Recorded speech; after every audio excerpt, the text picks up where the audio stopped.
and welcome to Debbie's Journals. If you're new to my channel, I appreciate you stopping by. I am doing a Fauxbonnici journal, and I will put the link below to the Fauxbonnici Journalers group. But basically what it is a daily decorated journal.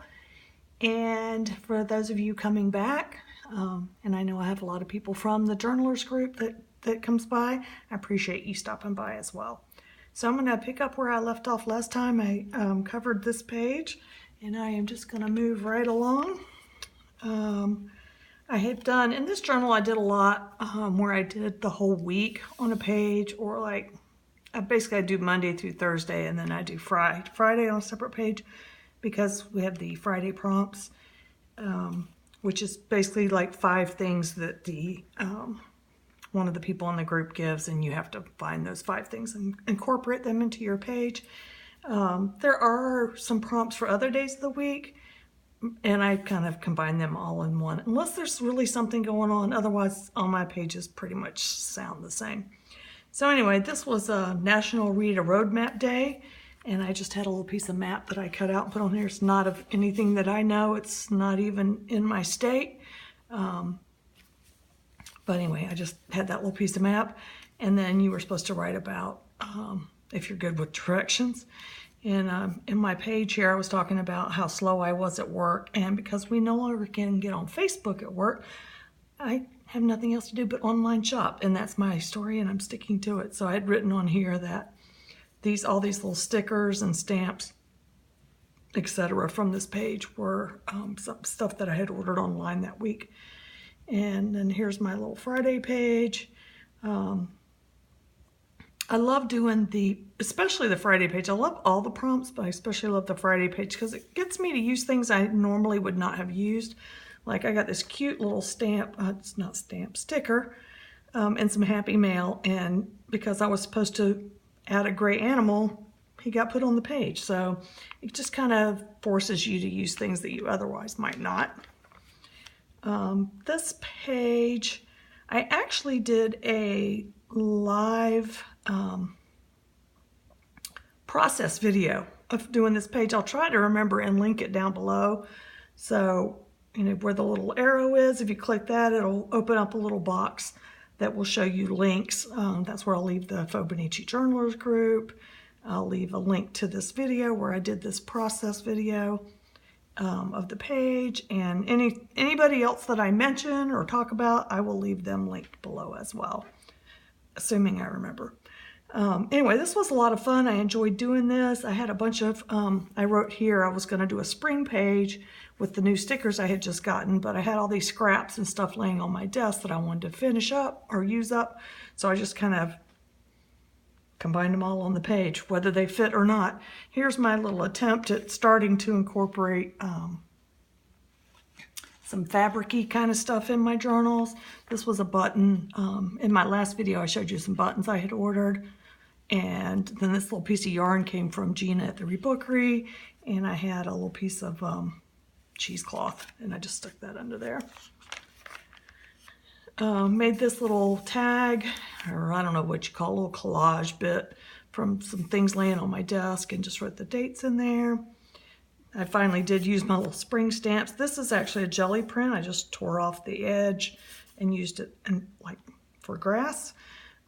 Here I took a photo of some things I made. I did one of the, I'd already shown it here in the last video, where I made a pocket based on a tutorial that Elizabeth at Never Hopeless inspired in me. And then so I made an envelope for her. She had sent me one, and then I also made these tags and sent those to her. And for the first time I made a journal dangle. I do not have one handy, or I would show it to you, but basically you put some kind of clip or paper clip. I used a paper clip at the top, and you string ribbon, and these you can't really tell, but they have some beads and some little seashell charms. So I made all of that. So I put, you know, Elizabeth does so much. Many of you came to my channel from Elizabeth, so I know you're familiar with her videos, but if you have not checked out Elizabeth at Never Hopeless, you should. She's very inspiring. She has so many great ideas, and she's just so giving of her time, and just has been such a help to me in like I had questions about making this, and I just texted her, and she, or messaged me or whatever. She messaged me right back. It's like, on Saturday morning or whatever. And she just sends me, all the answers that I need. But anyway, Elizabeth, if you're watching, I really, really appreciate everything that you do. And so you should check out her channel. This was a Friday prompt. This is kind of an unusual page. That's the other thing I like about the prompts, is they cause me to think outside what I would normally do. I don't remember why, but for some reason this page was about monsters and that kind of stuff. Oh, Friday the 13th, that's why. One of the prompts was to include a monster, and I was digging through the kids. My grandsons have a little stash supply here too. I was digging through their stuff because they usually have like little monster-y type things, stickers or whatever. And so I was digging through that, and I was going to use that, but it's really funny that on that same day, a friend of mine sent me a text about how he had gone out for dinner. It was his birthday dinner and margaritas, and that he used this word. I've never heard it, and I'm probably saying it wrong, so I apologize if I am. Chupacabra? He said he felt like a chupacabra. I'm sure I'm saying chupacabra. Had been in his mouth, and I just kind of laughed, and I said, what is a chupacabra? I just figured it was a word he made up, he's just typing stuff. But then he actually sends me a link to this thing, chupacabra, and so I pulled it up and read some stuff about it and just printed this picture because I thought it fit in perfectly with the monster thing, and actually printed out a little bit about what it said about it. It's supposedly an urban legend, but anyway, I just thought it was amusing that he sent me something about that on the same day when I needed a monster. And another springish page. On these two pages, I had asked both of my grandsons, they were over spending the night, I asked each one of them to pick 5 things from my stash to use on my pages. Each one of them picked this star out of my stash. And I think one picked one type of washi and the other picked the other washi, and I just kind of combined those two. And I don't think they picked this. I think I added that on my own. But otherwise, the items that they picked out on the page were from them. And so I enjoy using that. I've done that several times. I really like doing that, with just using whatever they pick out and make my page. Here I was talking about some more stuff I ordered. It's not good for me to be bored at work. I actually ordered a new iPad, which I desperately needed. It had been about 5 years since I bought mine, and when I bought it, it was an old version, so it was really just not working well. I bought these little face stamps, and I bought these were white, some white, not fabric, but some kind of texture cloth. The flower petals and the butterflies, I colored them all with markers. And I think I said something else, green and red chalk edgers, and I bought these little paper clips. I guess that's what paper clips with little thingies on them. Anyway, so that's a lot of talk about that. Here I used some of the flower stamps that I'd gotten the week before.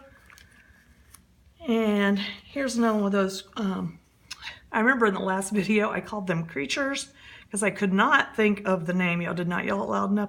They're quirky characters from Joanne Hodges, from Crafty Hodges. So I made the card, and then I just printed out her page of items and put it together. If you have not checked out Crafty Hodges, you should do that. I'll try to remember her, link her below. She makes these great like PDFs that you can print out, and then you can just make with lots of different parts, and you can just make your own little creatures. And so I just journaled about how much I appreciated her adding those collage sheets and the tutorials.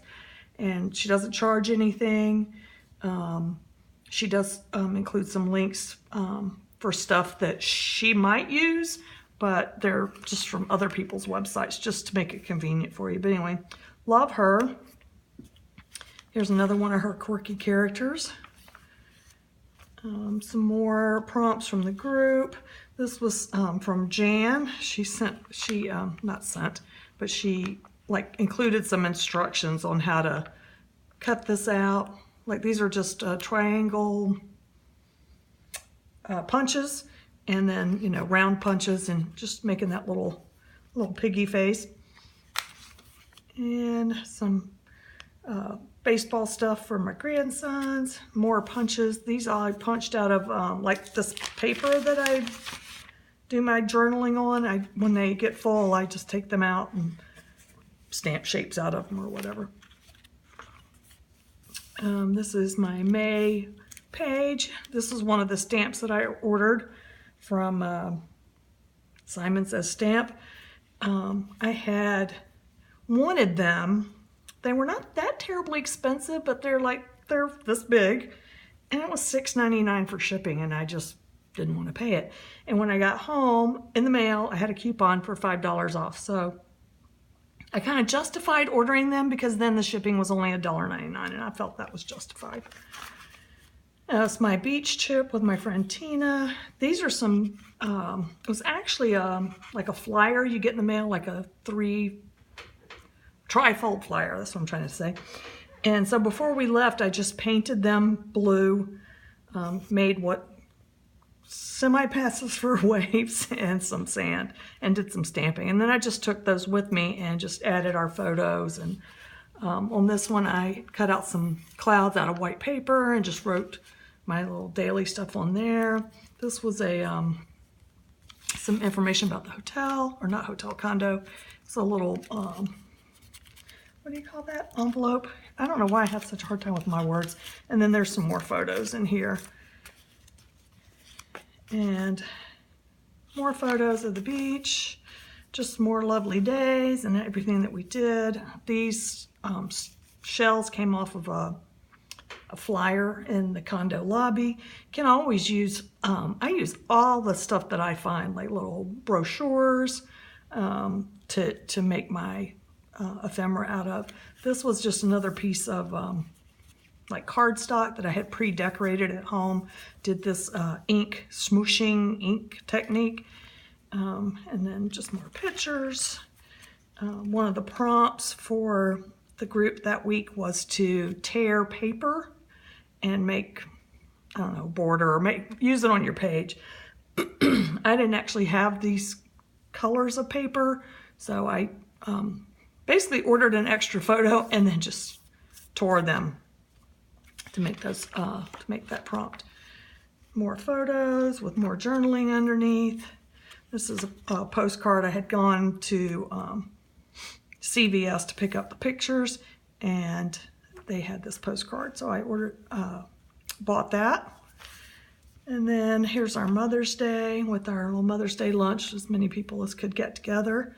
And then Rachel sent me, my daughter-in-law sent me a picture of the boys with the postcard that I had sent them after I got back, but I hadn't seen them yet, so it doesn't really count, right? Some Happy Mail I got. I'd like to take a picture of it when I get it. This was a plant that my daughter-in-law brought over to me for Mother's Day. And this is a bunch of napkins and pieces of jelly print and drop paper, and I just kind of threw it all at the page and then did little notepad torn out for the journaling. It's my grandson Jackson's birthday. I did took paper and just tore it and then edged it and then wrote on the backs, and then some pictures of him from Facebook that his mom had put on.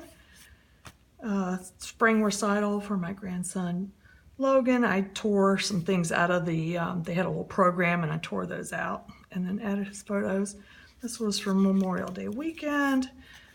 I just had a lot of tip-ins and flip-ups and all that kind of good junk. And then here's my last day of May. This was tissue paper. One of the girls in the group, Nancy, had used it, and I immediately had to get online and find it and add it to my journal. So yeah, they're all enablers. Anyway, that's the end of that book. So I appreciate you hanging out with me, and would love it if you would leave me a comment below I love to read your comments. If you could like or subscribe, that's fine too. But I really enjoy reading the comments. And I guess that is it till next time. Thanks so much.